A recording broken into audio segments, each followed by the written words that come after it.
This was a war between capitalism and socialism. We were only their tools, their weapons.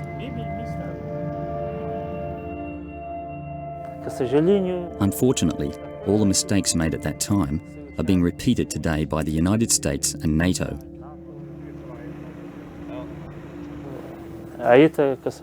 It's the same mistakes made all over again.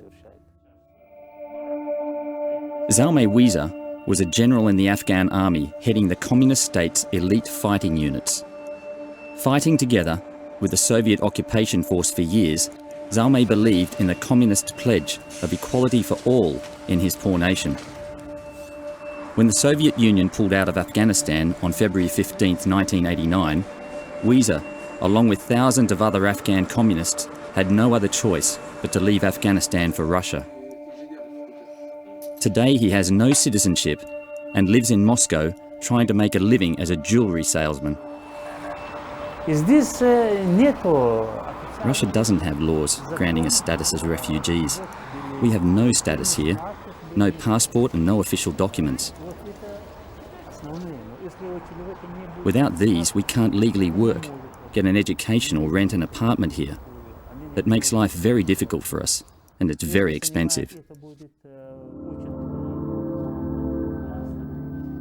Not without a certain bitterness, Zalmay Weezer today reflects upon the choices he has made which landed him on the wrong side of the war. I just exist here. I don't feel like I'm really living at all.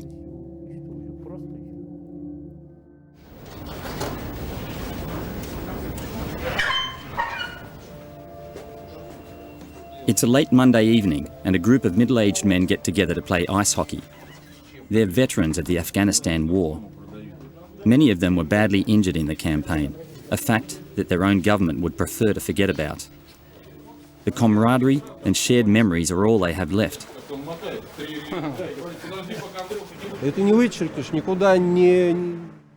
It's impossible to forget what we went through. It'll stay in our hearts forever. We've been through fire and water together, and of that we're very proud.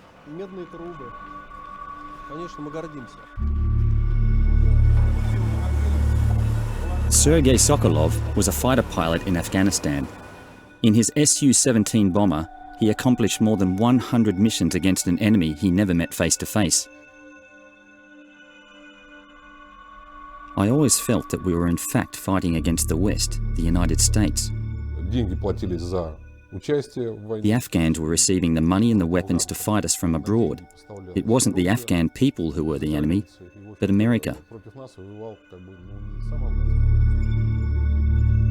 In April 1984, Sergey experienced a dramatic turning point in his life. On his 120th mission, he became one of the first Soviet pilots to become the victim of the weapon many think decided the outcome of the war. The American Stinger missile. I remember seeing something that looked like a small cloud of smoke on the ground, down to my left. This was probably the exhaust of the missile. It most definitely was a Stinger because they have the signature characteristic of white exhaust smoke. When the missile hit, Sergey lost control of his aircraft and saw the ground rapidly closing in. He knew the end was near. I glanced at my altimeter and I knew I was already too low to eject. Nevertheless, I decided to try and bail out. I landed in a dried out riverbed and that saved my life. Unhurt but badly bruised, Sergey noticed a large group of guerrilla soldiers coming down from the mountain to inspect the remains of his plane. What I feared most was being captured alive. They routinely kill their prisoners of war. At best, they would exchange the dead bodies afterwards. I counted around 60 soldiers closing in on my position. Suddenly one of them noticed me and pointed in my direction. They all took out their machine guns hidden underneath their robes, and the battle began, a really tough battle.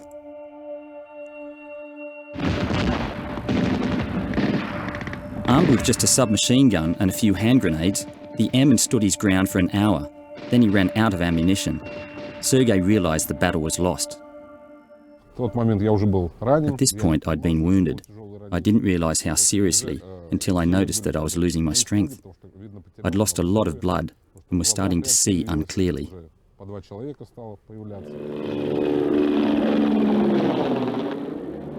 The last thing Sergey remembered was a very familiar engine sound. 2 Russian helicopters swept in low from the mountains. The rescuers managed to scatter the fighters and lift the badly injured pilot to safety. The next few years Sergey spent in hospitals, paralysed in both legs and suffering from internal gunshot wounds. The first year I went through 5 successive operations, one after another. When I was released from hospital, I weighed only 46 kilograms. Due to his tremendous willpower, Sergey eventually managed to walk again. He also regained his pilot's license. Today he's proud of the job he did, but disappointed that he never got the chance to finish it. We also did a lot of good things in Afghanistan. Therefore, I don't want to call the war a defeat. It wasn't a victory, but we lived through it, and we learned our lesson. Unfortunately for them, the Americans who pulled us into this war never learned a thing. Now they are in Afghanistan, and they're much worse off than we ever were.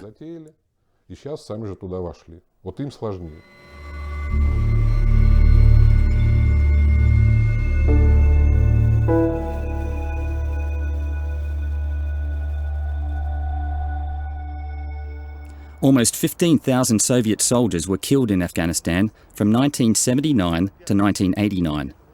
The military defeat was so devastating that it played a crucial role in the dissolution of the communist state 2 years later. But in today's Russia, the memorials are few and far between.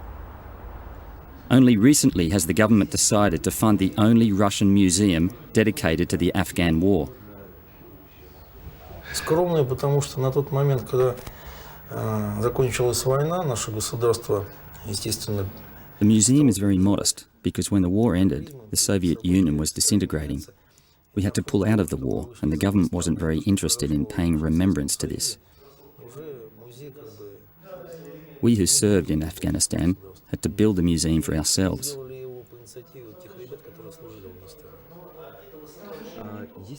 Do you think that today's government also wants to forget about this war?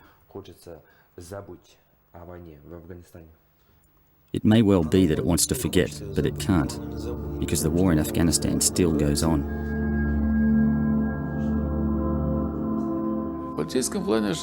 Our biggest political mistake was that we went there with the intention of making Afghanistan into something like the Soviet Union. The very idea to transform this society overnight wasn't just impossible, it was stupidity.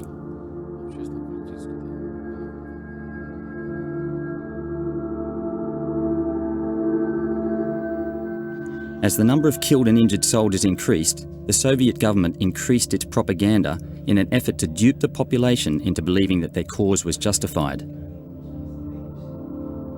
I never understood what they meant with the term international duty.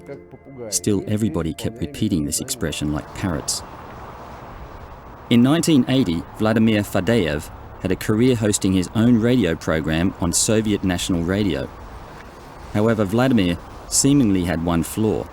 He loved jazz music. The Soviet director of public broadcasting didn't share this love and thought the music was harmful to young listeners. The director wanted him out of the way. He said, "Get your stuff organised and packed. You're making too much of a racket here. We're sending you to Afghanistan."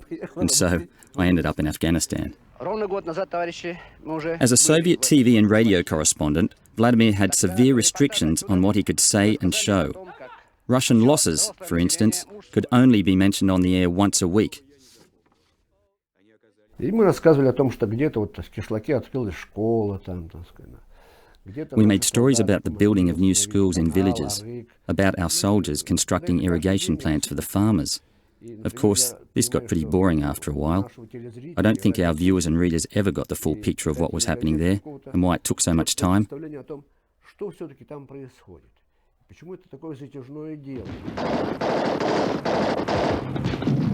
The reality on the ground was completely different than what the television viewers back home got to see. Just like today, Russian and Afghan civilians were under constant threat of attack from guerrilla fighters. Terrorist bombings, assassinations and kidnappings were commonplace, even in the well-defended capital.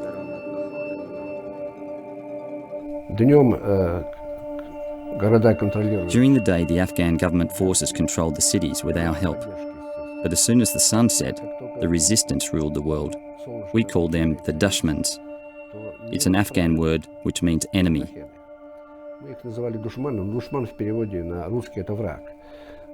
Just like today, the Soviet leadership was trying to put an end to the terrorist attacks by winning the Afghans' hearts and minds. Thousands of Soviet aid workers, teachers and engineers were mobilized to go there and help the Afghans rebuild their country. Teacher Natalia Batrakova was tempted by the opportunity to make some real money. To me, the international solidarity aspect was of no importance. My reasons for going there were purely economic. I had to make more money to support my mother and my small son, so I applied to go to Afghanistan, literally with tears in my eyes. Natalia and Vladimir met and fell in love in the besieged Soviet compound in Kabul. He had blue eyes and he was very attractive, but he was quite poorly dressed. I'm a fairly good dancer and a talker as well. I tried to put my hand on the soft spot between her shoulder blades. When she didn't pull away, I knew that I had her. During their journeys through the war-torn Afghanistan, the couple constantly found themselves in dangerous situations. Before a trip to the north of the country, terrorists had planted a bomb in Vladimir's aeroplane. Just before takeoff, the door of the aircraft suddenly opened and a group of Afghan soldiers barged in with a mine detector. They searched the whole cabin. Suddenly they pull out a big box from under the seat of my cameraman. The box was dragged outside and it turned out that it was a powerful bomb with several kilos of explosives. In your plane? Yes, in our plane, with a timing device. We were supposed to blow up in mid-air. Natalia and Vladimir's passionate love affair eventually attracted the attention of Soviet authorities. They were accused of immorality and spoiling the reputation of the Soviet occupation force, and so sent home. The expulsion probably saved Natalia's life. Having returned to Moscow, she received a phone call from the director of the institute where she worked. She told me, "It's a good thing that you're no longer here. Today there was an explosion in the classroom where you used to work. Someone had planted a bomb inside the heater. It was a good thing after all that I sent you home."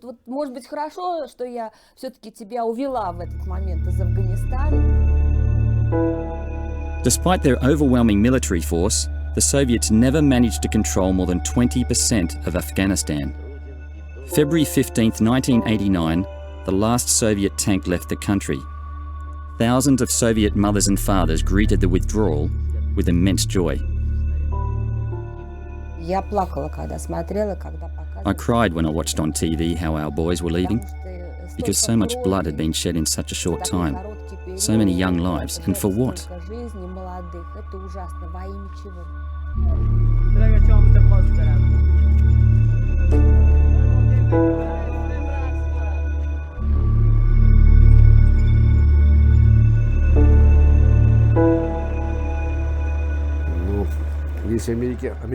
Since the Americans weren't capable of learning anything from our bitter experience in Afghanistan, I say let them continue to sacrifice their young soldiers there.